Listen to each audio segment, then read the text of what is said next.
Hi, my name is Grace, and I'm going to be presenting about the industrial organic food chain. All people have something in common. No matter who you are, where you live, or what you believe in, food is an important part of your life. However, here in the United States, we are presented with so many food options that it winds up creating a problem. What should we really be eating? And where should we get it? We use so many different food systems today, but what is the right one? Hunter-gatherer, local, organic, industrial? Even though we have so many food options, industrial organic is the best way to feed the United States because it can feed a large population, it is affordable and accessible to everyone, and it minimizes our environmental impact. By using industrial organic farming methods, we can create an effective and sustainable farming system that will successfully feed the United States.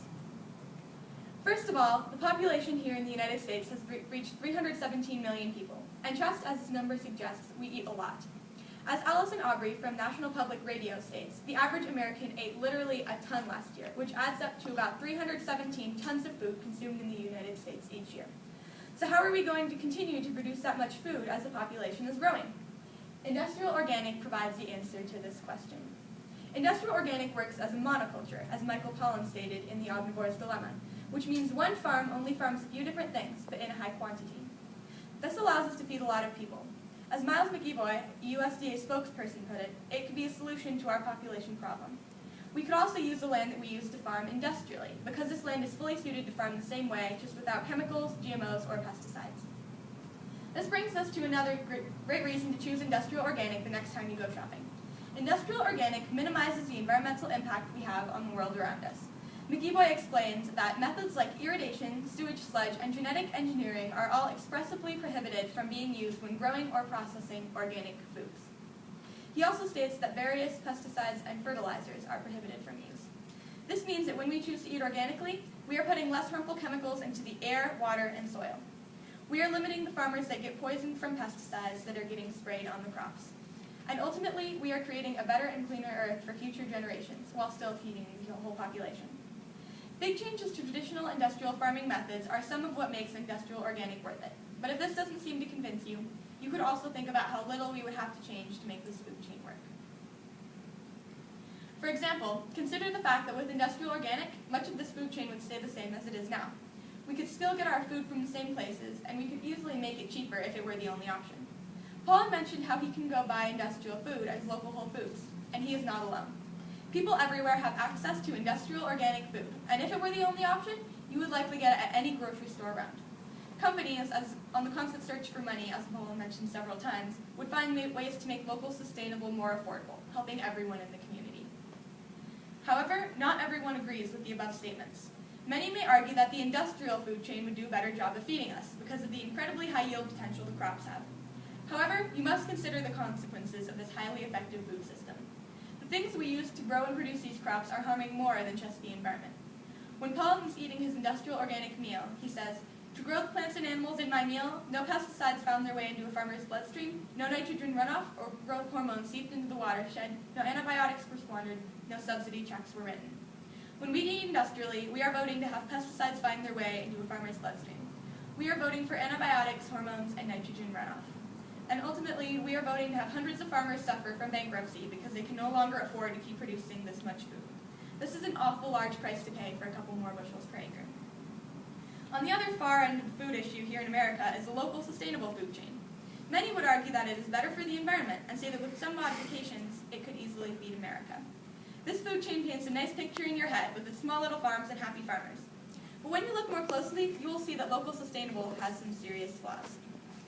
First of all, in order to use local sustainable to feed 317 million people, we face some big challenges. First of all, where are you going to put these farms? You can't use the land that we farm on industrially because it wouldn't be good for the farm's ecosystem due to nitrogen and other things in the soil. Also, local sustainable has a very low yield potential, and we need a lot of food. According to World Watch Institute, an incredible amount of forest would have to be cleared if we all ate locally. So again, where are these farms going to fit? In forests? Mountains? Places where no one lives? You can't even farm there. Even in Colorado, it's not possible to feed the population because of weather and because of available agricultural land. This raises another question. What are the people in places like this going to eat? The climates are not right to grow crops, but they want to eat a variety of food too. Also, if we are only using local sustainable farming methods, then food can't be transported to them. And to top it off, the food is expensive as mentioned by Paula and could be gradually made cheaper, but this would take a long time. A time in which several people, some of which have used to work at fast food joints that no longer exist because transportation of food is no longer allowed, are running out of money. Local Sustainable has not only caused them to lose their job, but their money as well. And unfortunately, they need money to support themselves and can't spend extra money to support the farmer or the environment. Local Sustainable may not also be as great for the environment as what meets the eye either. Some think that by creating its own little ecosystem and not transporting food anywhere, Local Sustainable is great for the environment. However, it still has problems. For example, as we have discussed previously, it would force us to obtain more land to farm, therefore destroying already existing ecosystems in forests and other areas. However, the flaws go deeper than that. Locally grown food may also not be transported that much in large loads, but it is transported in smaller, less efficient vehicles, and this is a problem. This can be used to explain how studies done by Chris Foster, a food researcher, have come to the conclusion that Local Sustainable leaves more of a carbon footprint than any industrial farm, whether organic or not, when apples, oranges, lettuce, and greens are farmed. This is because how many cars and other small, less efficient vehicles are relied upon to move around the food. One customer of Polyface Farms in Pollen's book, The Omnivore's Dilemma, said that they drove 150 miles to come to Polyface. This is in no way environmentally friendly, and if Local Sustainable farms were the only option, they would cause even more environmental harm. Also, right now, according to the organization Farmers Feed US, one farmer feeds 155 people. Back then, we used agricultural methods that are similar to Local Sustainable. People don't want to be farmers anymore. According to the Daily Times, a newspaper in Virginia, the average age for a farmer is now about 59, which is a lot higher than it used to be. The newspaper also mentions that the new generation is not choosing to farm anymore, and is choosing to have other jobs where the work and pay is different. This causes a problem, because in order to create small farms which feed only 25 people, we need lots of farmers. Not many people have the skills or money to start a farm, and we can't use the same farming method, nor do they want to. It's a lot of work, and this generation would rather do other things with their lives. Yes, Local Sustainable does have some pros. The animals are healthier, the farmers make more money, and is an idealistic view of the farm we all see today. But the cons that it has are bigger. This simply won't work. As much as we want to see Local Sustainable as a solution, all science shows otherwise.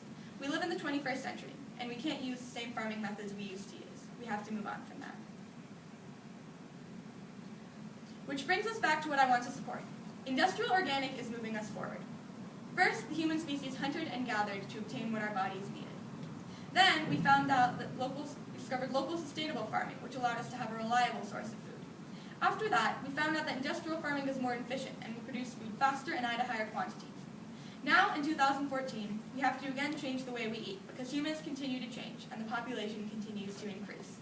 Industrial organic will allow us to feed the whole population, help the environment, and feed everyone in the United States, therefore creating a food system that can truly feed the United States the way it should.